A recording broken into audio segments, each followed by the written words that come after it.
James Bond est l'un des personnages de fiction préférés de notre époque. Les romans de la série se sont vendus à plus de 100 millions d'exemplaires et les films ont été vus par la moitié de la planète. C'est l'espion qui fait rêver, avec ses voitures, ses gadgets, ses conquêtes et ses aventures palpitantes. Mais à quel point son créateur Ian Fleming s'est-il inspiré de la réalité? Les histoires sont basées à 95% sur des faits véridiques. C'est pour ça que James Bond nous intrigue autant. On se demande si ça existe des agents avec un permis de tuer. La personnalité de Ian Fleming se retrouve aussi dans ses best-sellers. Il avait beaucoup de points communs avec Bond. Les voitures, la plongée sous-marine, le ski. Il aimait le danger. Fleming s'est servi de son expérience des services secrets britanniques pour créer le célèbre espion. Et il n'a pas eu à chercher loin ses gadgets, ses ennemis excentriques ou sa vie amoureuse chaotique. C'est l'œuvre d'un débauché. Les titres sont franchement osés. Et le nom Pussy Galore, littéralement chat à gogo, est obscène. Il devrait avoir honte. Voici la véritable histoire du personnage de 007, le meilleur agent secret du monde.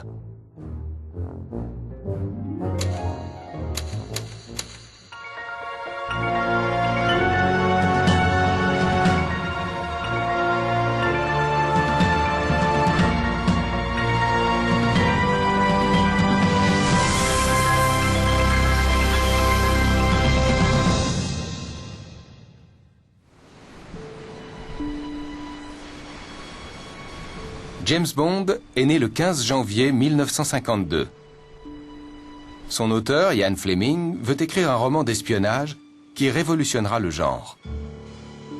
Pourtant, lorsqu'il s'assoit à son bureau dans sa villa jamaïcaine, il est loin de se douter du phénomène qu'il va créer. Il fait beau, les oiseaux chantent. Il est allé nager dans le récif le matin même, il est de bonne humeur. Sa future femme, Anne Rosermere, est dans le jardin. Il glisse une feuille dans le rouleau de sa vieille machine à écrire et il commence à taper, avec 3 doigts, les premières lignes de Casino Royale. L'écrivain n'a pas réfléchi à l'avance, au plan ou à l'intrigue. Il invente au fur et à mesure. En 3 heures, il tape 2000 mots. 6 semaines plus tard, il termine le roman par cette phrase « Cette garce est morte ».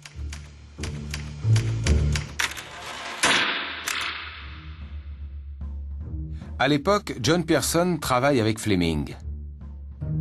Il est impressionné par l'efficacité de la formule qui captivera les lecteurs du monde entier. Il est parti des thrillers, des romans d'évasion qu'il avait lus dans son enfance. Et ce qu'il a fait, c'est qu'il leur a ajouté 3 ingrédients pour lesquels il a été très critiqué. Le sexe, le snobisme et le sadisme. C'est ce qu'on trouve dans ces livres. Et c'était la meilleure façon de remettre au goût du jour le roman d'espionnage anglais. Comment cette idée a-t-elle germé dans l'esprit de l'écrivain? Mr. Fleming, in your books there's a great amount of detail. Is this detail based on personal experience? Do you make it up? Where does it come from? Well, I can say it's 90% from personal experience, really. If I started sticking too close to the espionage, true espionage work of today, I should be in trouble with the Official Secrets Act in England. Et il ne manque pas d'expérience personnelle. Comme James Bond, Ian Fleming est à moitié écossais. Né dans une famille aisée, il a fréquenté les meilleures écoles. Il débute sa vie professionnelle comme journaliste, ce qui lui donne le goût des voyages et lui permet de développer son flair pour les bonnes histoires. Mais à la veille de la Seconde Guerre mondiale, Fleming reçoit une proposition qui va changer sa vie et faire naître l'idée de son héros. Il est recruté en 1939 dans le corps de réservistes volontaires de la Royal Navy. deux amiraux l'invitent un jour à déjeuner. Il faut savoir que Fleming a toujours su charmer les hommes plus âgés. Ce n'est pas qu'il s'insinuait dans leur bonne grâce, mais il avait tellement d'énergie et d'entrain que sa compagnie était très appréciée. Le patron, l'amiral Godfrey, était un homme prestigieux et imposant. Mais au fond, c'était un gros nounours. Et il adorait Ian. L'amiral Godfrey est le directeur des services de renseignement de la Navy qui mène une guerre secrète contre la marine allemande. Il veut faire de Fleming son assistant.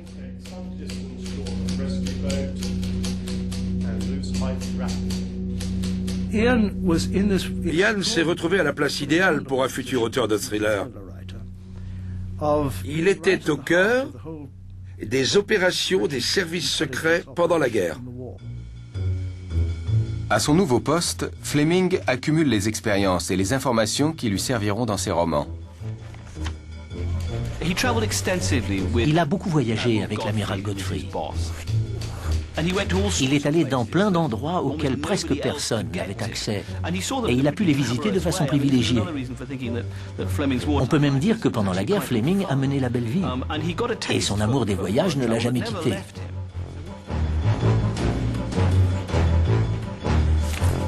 La scène de la roulette dans le premier James Bond, Casino Royale, est inspirée d'un séjour à Lisbonne en 1941. Fleming est en voyage officiel, mais il décide de prendre sa soirée pour rencontrer des espions allemands. We talked to some of our Secret Service chaps there, and they said, well, if you want to see these German agents, you'll find most of them gambling in the casino at Estoril. I suddenly had the brilliant idea that I'd take on these Germans and strip them of their funds. Au bout de quelques heures aux tables de jeu, Fleming n'a plus un sou. Ça a enflammé son imagination. Ian a consigné la scène dans sa mémoire, comme il le faisait souvent. Il mettait toutes sortes d'histoires dans un coin de sa tête, en bon écrivain de thriller qu'il était.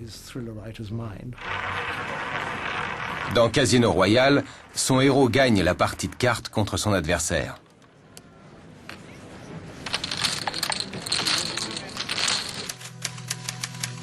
C'était un œuf, un merveilleux œuf de cœur. Cette carte, qui pour les diseuses de bonne aventure était un murmure d'amour, un murmure de haine, assurait quasiment la victoire à Bond.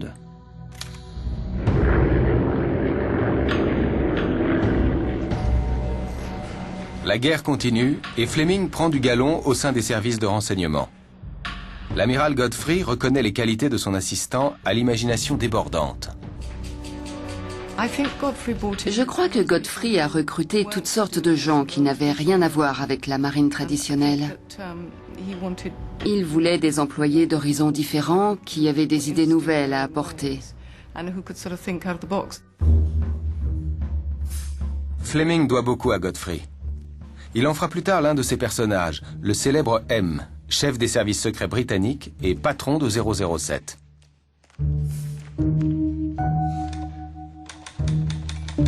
M indiqua le fauteuil de l'autre côté du bureau en cuir rouge. Bond s'assit, contemplant le visage tranquille et ridé du marin, à qui il vouait amitié, estime et obéissance. La description de M, c'est son portrait craché. Son physique, la couleur de ses yeux, ses manières de la Navy, très brusque, très carré. Godfrey était fascinant, très irascible, grincheux, exigeant. Mais il avait beaucoup d'indulgence et une grande amitié pour Fleming. Il nous intimidait beaucoup, nous, ces petits-enfants. Nous savions que c'était un grand officier de la marine. Quand nous allions chez lui, nous faisions attention à bien nous tenir et à ne pas faire trop de bruit. Il imposait beaucoup de règles. Il ne fallait pas claquer les portes. Ça, jamais. Mais nous avions parfois le droit de dîner avec les adultes. C'était très solennel, il servait le vin et tout ça. Tout était très codifié. Et dans son bureau, il avait toutes les premières éditions des romans de Ian Fleming. Chaque année, il en recevait une avec la dédicace à M de la part de Ian. Fleming a de plus en plus de pouvoir à l'amirauté. Il élabore des plans radicaux pour mettre un terme à la guerre. L'un d'eux deviendra même une des aventures de James Bond. Les renseignements de la Navy tentent désespérément d'intercepter les messages radio des Allemands, codés par une machine de cryptage appelée Enigma. Les codes Enigma sont réputés indéchiffrables. Ian Fleming imagine une opération ingénieuse pour en voler la clé. Fleming savait que chaque bâtiment de la marine allemande transportait un livret de code. Il suffisait donc de capturer un navire nazi et de l'acheminer jusqu'à un port anglais. Fleming prévoit de s'emparer d'un avion allemand et de le faire s'abîmer dans la Manche. Les Allemands auraient alors immédiatement envoyé un de leurs bateaux pour sauver l'équipage. À son arrivée, des soldats britanniques auraient pris le navire d'assaut pour voler le livret de code et l'auraient rapporté à l'armée anglaise. L'idée a fait son chemin. Ils ont trouvé un bombardier à Heinkel qui avait fait un atterrissage forcé dans un champ. Ils ont posé des feux d'artifice sur les ailes pour qu'il ait l'air d'exploser quand ils le jetteraient à l'eau. Et ils ont fait faire des uniformes nazis. Fleming avait même fait prendre ces mesures. C'était une excellente idée. Elle a failli voir le jour, mais ça n'aurait pas marché. Quelqu'un à l'amirauté a fini par dire qu'un bombardier allemand coulerait en moins de 2 et qu'il n'y avait quasiment aucune chance de retrouver des survivants parmi l'équipage. L'opération reste lettre morte, mais elle sert de répétition pour James Bond. Des années plus tard, dans Bon baiser de Russie, il vole une machine de cryptage. Bond descendit la lourde valise sur le siège. Il ouvrit la fermeture éclair et regarda à l'intérieur. Oui, un boîtier métallisé avec 3 rangées de touches, comme une machine à écrire. Les services de renseignement de la Navy sont une mine dans laquelle Fleming ne cesse de puiser des idées. Mais doit-on en déduire qu'il était lui-même le vrai 007 ? Il existe de nombreuses similitudes entre les deux. Il disait toujours qu'il avait certaines des manies de James Bond, mais qu'il ne se voyait pas dans le personnage. Il avait beaucoup de points communs avec Bond. Les voitures, le ski, la plongée sous-marine. Il aimait le danger. Pourtant, pendant toute la durée de la guerre, Fleming n'aura jamais l'occasion d'entrer en service actif. Il n'est jamais allé sur le terrain.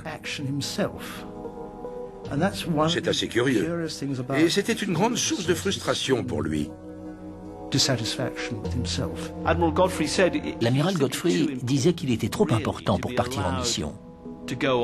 Il ne pouvait pas risquer de se faire capturer parce qu'il en savait trop. Il connaissait tous les secrets. Il aurait été précieux pour les renseignements allemands. Fleming vit le frisson des combats par procuration en envoyant des agents accomplir des opérations audacieuses. À l'été 1942, il forme un commando spécial, l'unité Avancée 30, chargé d'infiltrer les lignes ennemies. Sa mission est de devancer les troupes alliées pour s'emparer de documents et de matériel avant qu'ils soient détruits.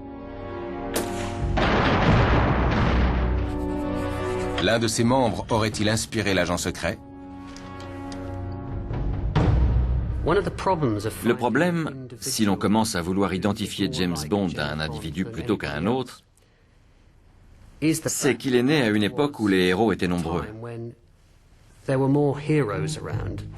C'est sans doute pour ça que tant de gens prétendent être le vrai James Bond. Il y avait beaucoup de soldats qui se comportaient comme lui pendant la Seconde Guerre mondiale. Ian Fleming rencontre des dizaines d'aventuriers et d'espions tout au long de la guerre. Chacun d'entre eux aurait sa place dans ses romans. Michael Mason, un ancien champion de boxe qui travaille pour Fleming sur le front. Ou l'agent double yougoslave Duško Popov, l'amant d'une star du cinéma français, Simone Simon. Mais un membre de l'unité avancée 30 se distingue particulièrement, Patrick Deal-Job. Ces images rares, découvertes récemment, permettent d'observer cet homme exceptionnel. Bon skieur et excellent tireur d'élite, Deal-Job a servi en tant que marin, commando, sous-marinier et espion. Il est aussi connu pour sa personnalité truculente et son mépris de la bureaucratie. En mai 1940, de sa propre initiative, il rassemble une flottille de bateaux de pêche pour évacuer la population de Narvik en Norvège. Il brave ainsi les ordres de la marine qui lui a intimé de ne pas se préoccuper des civils. Mon père savait que les Allemands allaient bombarder la ville dans les 2 ou 3 jours. La Navy avait envoyé l'ordre de ne pas évacuer les Norvégiens. Il trouvait ça injuste. Il est allé voir le maire de Narvik pour lui dire qu'il avait des bateaux. Il a fait sortir les femmes et les enfants, c'est-à-dire 4 ou 5 000 personnes. Maintenant, c'est un héros pour les gens de Narvik. Sans lui, beaucoup seraient morts, parce qu'en effet, les Allemands ont bombardé la ville 2 jours plus tard. Il a évité la cour martiale grâce au roi de Norvège, qui lui a remis une médaille. L'armée ne pouvait pas condamner quelqu'un qui avait été décoré par le roi de Norvège. À leur rencontre en 1944, Ian Fleming est tellement impressionné par Deal-Job qu'il le nomme commandant d'une des meilleures équipes de l'unité avancée 30. Son exploit le plus spectaculaire a lieu en avril 1945. Avec 3 de ses hommes, il découvre 16 sous-marins ultra rapides dans un chantier naval allemand. L'équipe de Deal-Job fait plusieurs prisonniers, récupère des documents cruciaux et empêche l'armée britannique de détruire le chantier.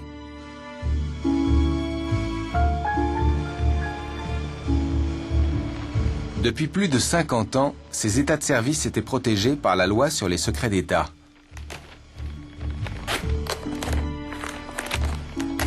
Aujourd'hui, son fils ouvre ses archives pour la première fois. C'est un rapport confidentiel sur l'unité avancée 30. Officier hors du commun qui ne connaît pas la peur du danger, se maintient dans une forme physique exceptionnelle, peut endurer des difficultés et des conditions inouïes et excelle sur le terrain où l'initiative, le courage et l'autonomie sont nécessaires. Officier très individualiste, dont le tempérament peut paraître fantasque quand il doit travailler en équipe. C'est très intéressant, parce que mon père a toujours été un original. Ça confirme ce que j'ai toujours su. Quand il aime bien quelqu'un, il est agréable et prêt à tout. Mais avec ceux qu'il n'apprécie pas, il est très grossier. Compte tenu de son héroïsme et de son mépris de l'autorité, Deal-Job semble être à l'origine du côté aventurier de James Bond. Mais il a toujours nié en être le modèle. Mon père disait que ça ne pouvait pas être lui, parce qu'il n'avait eu qu'une femme dans sa vie. Mais d'autres ont affirmé qu'il était James Bond. On le lui a même dit à l'époque. Je comprends qu'on puisse le penser, mais je ne crois pas qu'il soit la seule source. Cependant, il en fait certainement partie.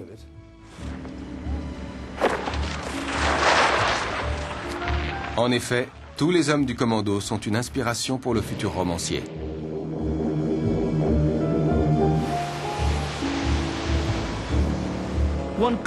On pourrait voir en Bond l'incarnation de ce que Fleming lui-même aurait aimé faire. Il savait comment mener une mission à bien, mais il n'en a jamais eu l'occasion. Je crois que c'était pour lui l'accomplissement d'un désir. Si les actes de 007 ont été influencés par les exploits de héros de guerre, sa personnalité ressemble surtout à celle de son créateur. James Bond est si proche de Ian Fleming qu'il est impossible de les distinguer l'un de l'autre. Le personnage de fiction a fait beaucoup de choses dont l'auteur a dû se contenter de rêver. Mais Ian Fleming a vécu avec son alter ego pendant 10 ans, voire plus. Il n'aurait pas pu écrire 2000 mots en 3 heures tous les jours pendant 6 semaines s'il n'avait pas compris intimement son personnage, s'il ne faisait pas partie de lui. C'est Ian à tous les points de vue. C'est étrange. Quand je vais voir les films, ça m'étonne toujours de voir combien les acteurs lui ressemblent tous. C'est lui qui est au centre de tout ça. C'est un homme élégant et courageux, pas un rustre. C'est Ian de la tête aux pieds. 6 acteurs ont incarné James Bond au cinéma. Sean Connery est sans doute celui qui se rapproche le plus du personnage.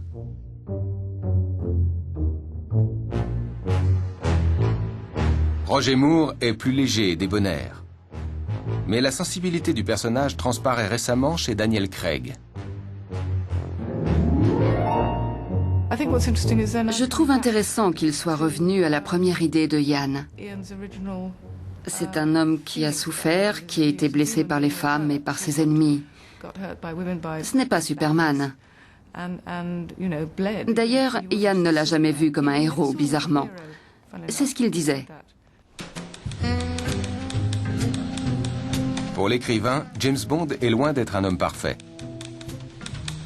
Comme son auteur, il peut se montrer odieux, surtout envers les femmes.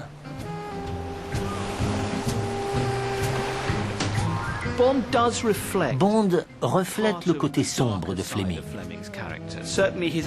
Dans sa façon de traiter les femmes, notamment. Il peut être aussi cruel que Fleming lui-même l'était. Bond n'est pas quelqu'un qui aime facilement. Comme son agent secret, Fleming a mené pendant des années une vie de playboy. Et sa technique de séduction préférée, c'était de couvrir les femmes de champagne et d'amuse-gueule afin de les attirer dans son lit. Beaucoup de ses conquêtes se retrouvent dans la peau d'une James Bond girl sexy. C'est l'œuvre d'un débauché. Les titres sont franchement osés. Et le nom Pussy Galore, littéralement chatte à gogo, est obscène. Je devrais avoir honte. Mais pendant la guerre, Fleming vit une histoire d'amour qui va changer sa vision des femmes. Il avait une petite amie qui s'appelait Muriel Wright. C'était un mannequin, elle était très belle et pleine de vie. Elle aimait s'amuser. Et le plus important pour lui, c'est qu'elle ne lui demandait rien. Elle était très facile à vivre. Mais elle a connu une fin tragique. Elle a été tuée pendant le Blitz. Et Fleming en a été désespéré. Je crois que ça l'a profondément touché. Ça lui a laissé des séquelles psychologiques. Le cœur brisé par la mort de Muriel Wright, Ian Fleming décide de se ranger. À la fin de la guerre, il reprend son travail de journaliste. Mais il passe chaque hiver en Jamaïque pour essayer d'écrire son premier roman. En 1952, il se fiance avec sa compagne de longue date, Anne. Fleming n'est pas un adepte du mariage, mais la fin de sa vie de célibataire est peut-être le déclic qui lui permet de se lancer dans Casino Royale.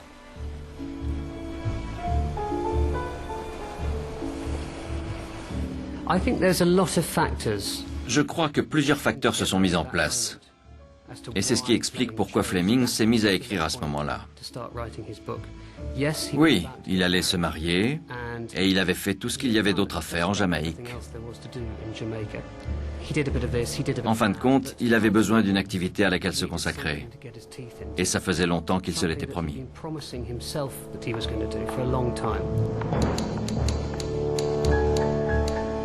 Alors que ses romans sortent en librairie, en privé, Fleming ne parle à presque personne de sa nouvelle carrière.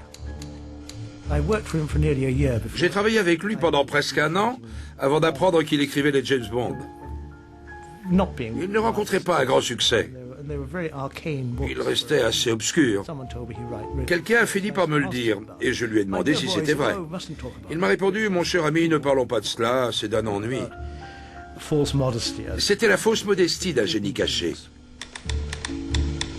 S'il veut rester humble, Fleming est très fier de ses histoires. Il en vérifie le moindre détail dans un souci d'authenticité.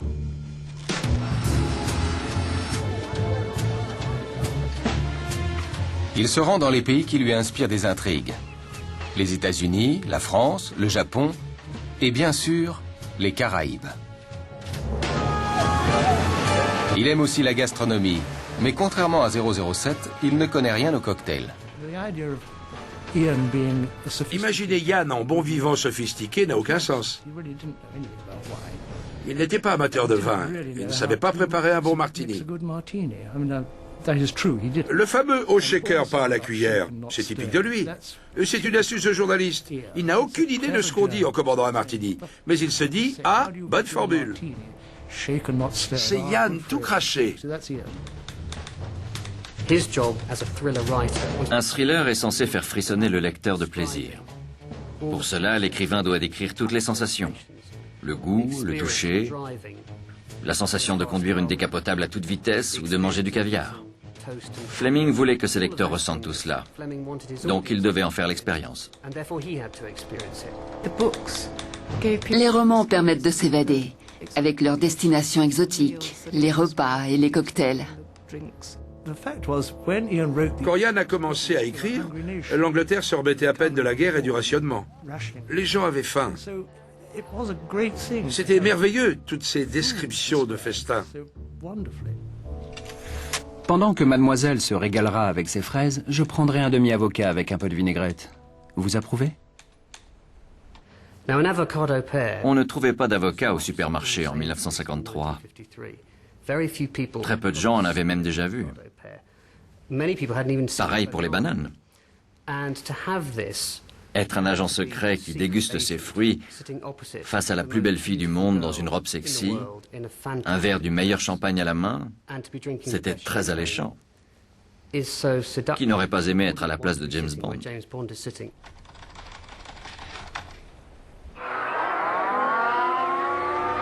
Les recherches de Fleming ne s'arrêtent pas à la gastronomie. Il se tient au courant des actualités de la guerre froide.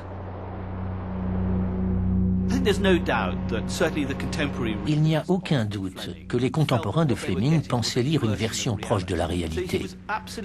Par conséquent, il tenait à ce que ses romans soient aussi crédibles que possible. Il mentionnait des événements réels, comme pour prouver que ce qu'il racontait, bien que fictif, n'était pas saugrenu ou improbable.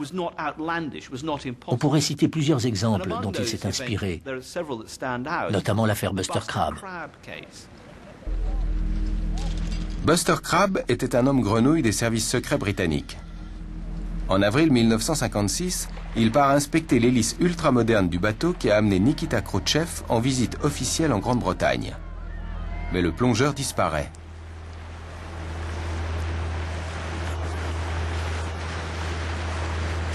Buster Crabbe est un cas dont les amateurs de complot adorent discuter. La plupart des gens ont cru qu'il s'était noyé ou qu'un accident lui était arrivé. Là où le mystère s'épaissit, c'est que 6 semaines plus tard, son corps sans tête s'est échoué sur une plage quelques kilomètres plus loin.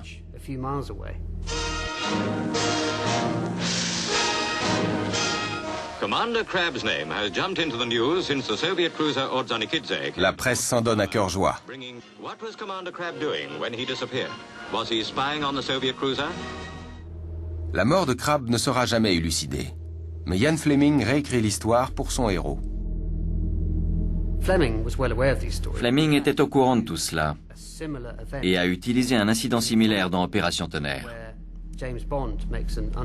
James Bond plonge pour inspecter Disco Volante, le bateau du méchant, et se retrouve dans un combat sous-marin avec un garde.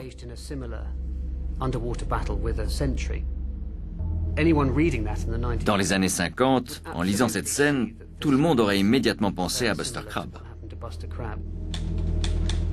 Ce n'est pas le seul détail que Fleming puise dans la réalité. Les antagonistes de ses romans reposent sur un certain nombre de sources réelles.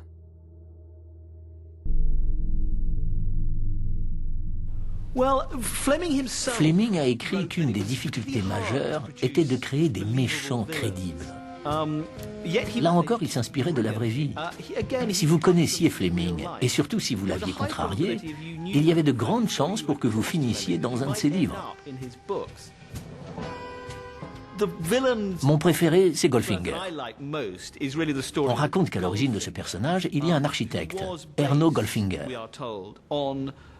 Il n'avait rien à se reprocher, c'était un architecte moderniste brillant, mais Fleming n'aimait pas ses constructions. En particulier un immeuble à Hampstead, devant lequel il passait souvent.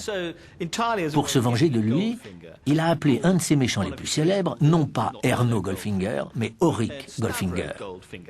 Le vrai Goldfinger a piqué une colère noire, on le comprend.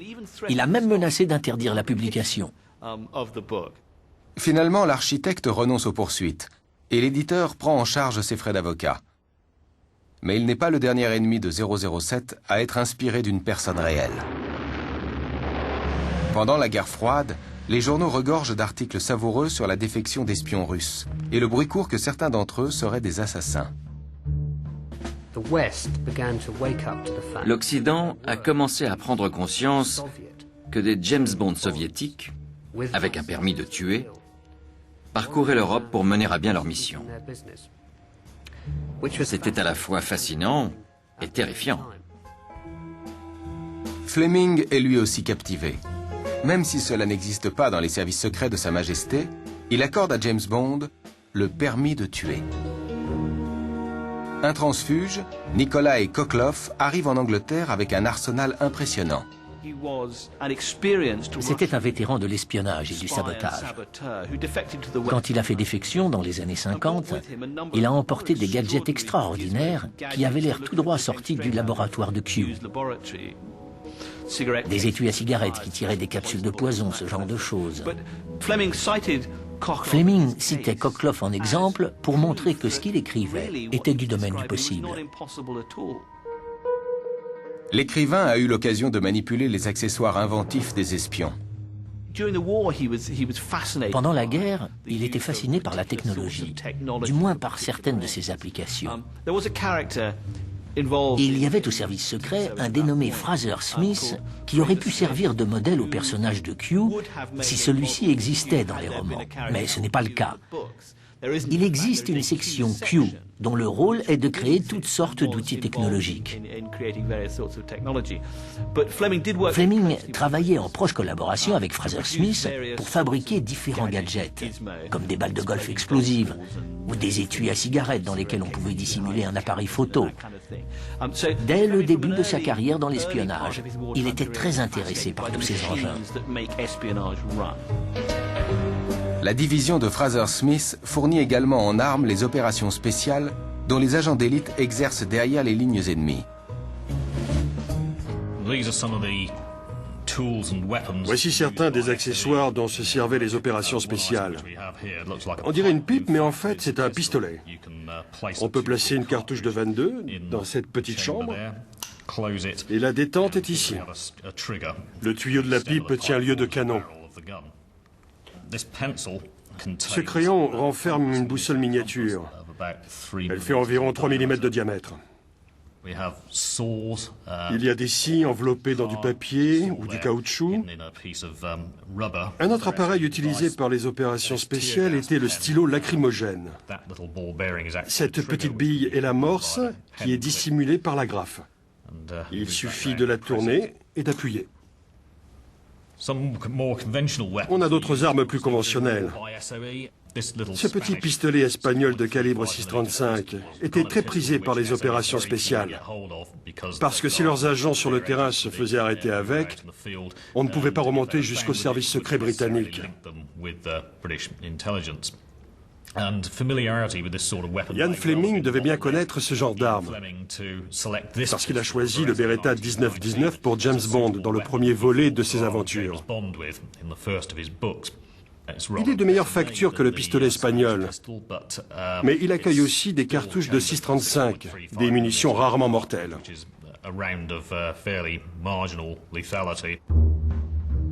Mais au bout de quelques romans, sur la suggestion d'un lecteur, Fleming change d'avis.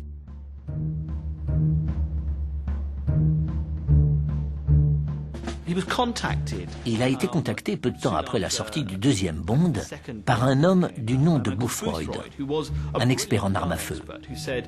Il a dit à Fleming que ce n'était pas le pistolet qui convenait à Bond. Boothroyd explique à Fleming que le Beretta est une arme de femme. Il lui conseille le Walther PPK, plus puissant. Reconnaissant, l'auteur donne son nom à un personnage de James Bond contre Dr. No. Vous l'ignorez peut-être au 007, mais le commandant Boothroyd est le plus grand expert en armes de poing dans le monde. Il ne serait pas là sinon. Fleming s'est rendu compte qu'il y avait beaucoup d'amateurs d'armes à feu qui se passionnaient pour les aventures de James Bond. Il lui écrivait, et Fleming envoyait tout à Boothroyd, qui s'est mis à faire des conférences sur le sujet. Il est devenu très célèbre et a même été engagé comme conseiller technique pour la première adaptation au cinéma. Et ce n'est pas tout.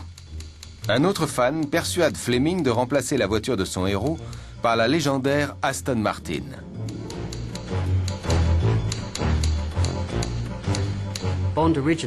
Au début, Bond avait une Bentley. C'était déjà une pièce de musée dans les années 50.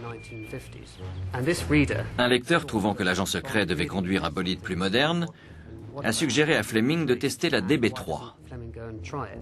Fleming s'est exécuté et il a décidé que c'était la voiture de James Bond. 50 ans plus tard, c'est toujours le cas. C'est probablement la voiture la plus célèbre du monde.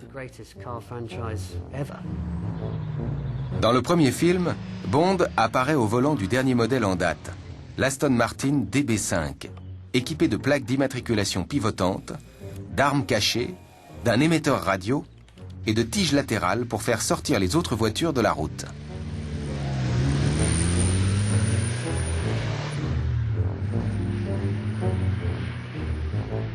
À chaque film, les gadgets et les véhicules tirés des romans deviennent de plus en plus audacieux. Comme la petite Nelly dans On ne vit que deux fois, un mini-hélicoptère conçu et piloté par Ken Wallis. La petite Nelly est bien réelle. Dès le début, j'ai décidé que tout devait fonctionner.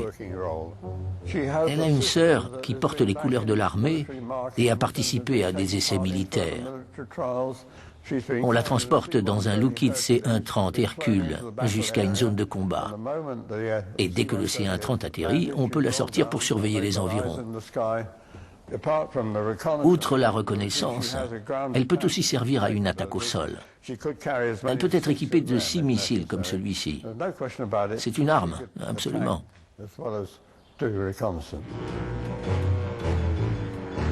À 93 ans, Ken Wallis effectue encore des vols en gyrocoptère.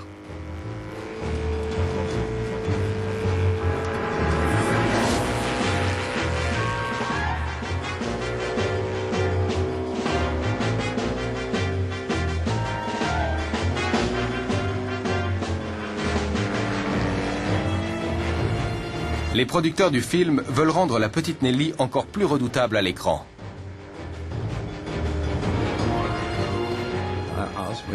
J'ai demandé au lieutenant-colonel Wallis de venir au studio nous faire une démonstration. Bien sûr, ensuite, je l'ai repeinte. J'ai ajouté des fusées et que sais-je encore. On voulait que ce soit réaliste pour que le public ne soit pas déçu. Le gyrocoptère est équipé d'armes dont certaines capables de tirer à balles réelles. Il y a de fausses mitrailleuses ici. Chacune peut simuler 30 charges explosives. Il y a un moteur électrique qui allume et éteint un interrupteur, alors les mitrailleuses clignotent. Mais en fait, il n'en sort aucune munition. Ces petites fusées sont vraies. Il en tire tout le temps dans le film. Et ça, c'est censé être des missiles thermoguidés. Ils étaient lancés par de puissants moteurs de fusée. Ils auraient pu être authentiques. Sans aucun doute, elles pourraient être armées pour de vrai et abattre un avion ou un char. Le savant mélange d'armes, de gadgets, de jolies filles et d'aventures fait de James Bond une série culte. Le premier film sort en 1962 avec Sean Connery dans le rôle.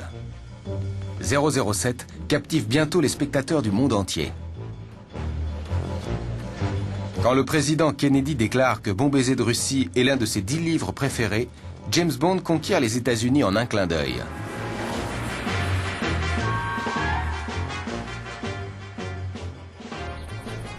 Mais dans sa villa jamaïcaine, Ian Fleming commence à souffrir de la pression.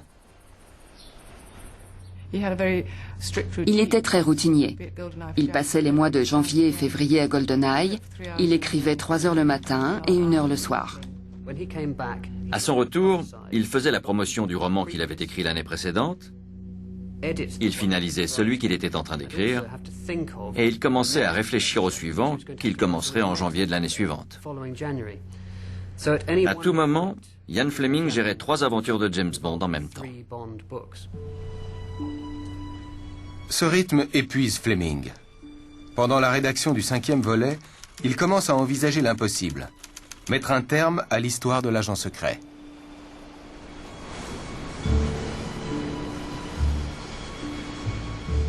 Il a caressé l'idée de tuer James Bond plusieurs fois au cours de la série.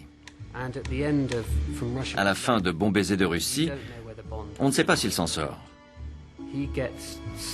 Rosa Klebb lui plante dans le tibia une lame empoisonnée qui était cachée dans sa botte.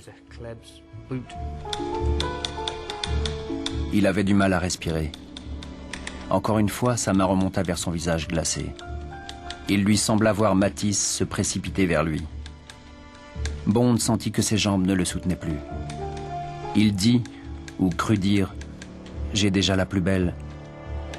Il pivota lentement sur ses talons et s'effondra, la tête la première, sur le sol lit de vin.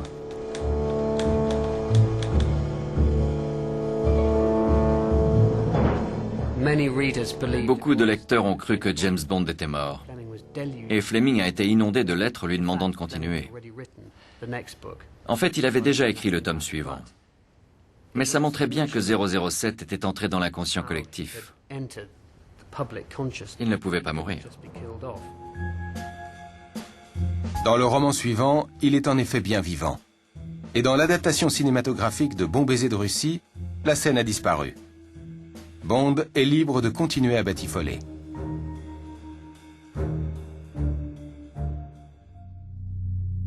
Les projecteurs sont désormais braqués sur l'incarnation publique de James Bond, Sean Connery. Ian Fleming est ravi de se retirer à la campagne pour jouer au golf avec ses amis.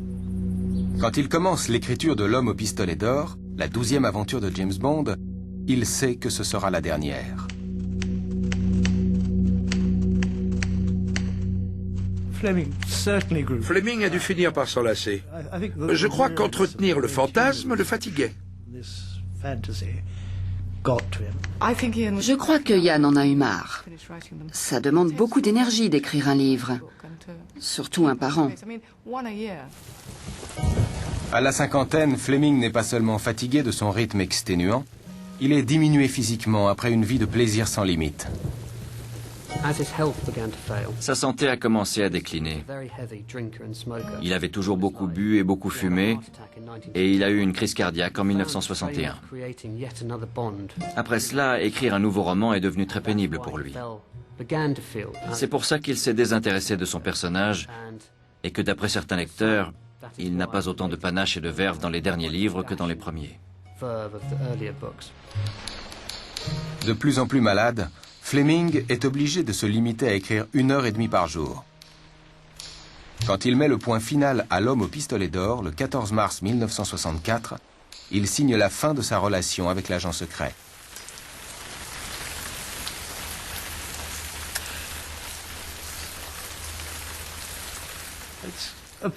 C'est peut-être un peu tiré par les cheveux, mais je crois qu'à la manière de Frankenstein, il a créé un monstre qui a fini par se retourner contre lui. À l'été 1964, Ian Fleming est plus faible que jamais. Le tournage de la 3e adaptation de son œuvre, Goldfinger, est terminé. Mais il n'assistera pas à l'avant-première. Il s'éteint le 12 août à l'âge de 56 ans.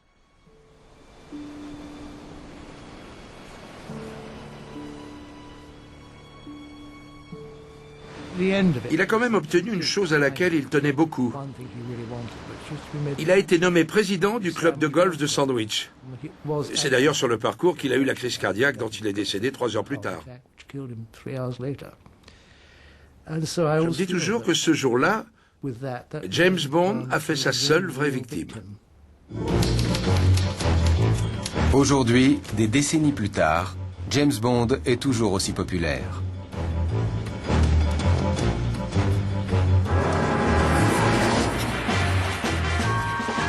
Ian Fleming a offert au monde un héros dont la vie était beaucoup plus proche de la réalité qu'on aurait pu l'imaginer.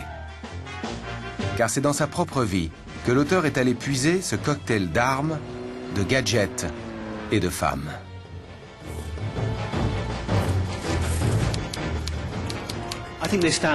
Ces romans résistent à l'épreuve du temps. C'était le précurseur d'un type de thriller qui n'a pas tellement changé depuis. Fleming a défini les règles et nous les suivons toujours.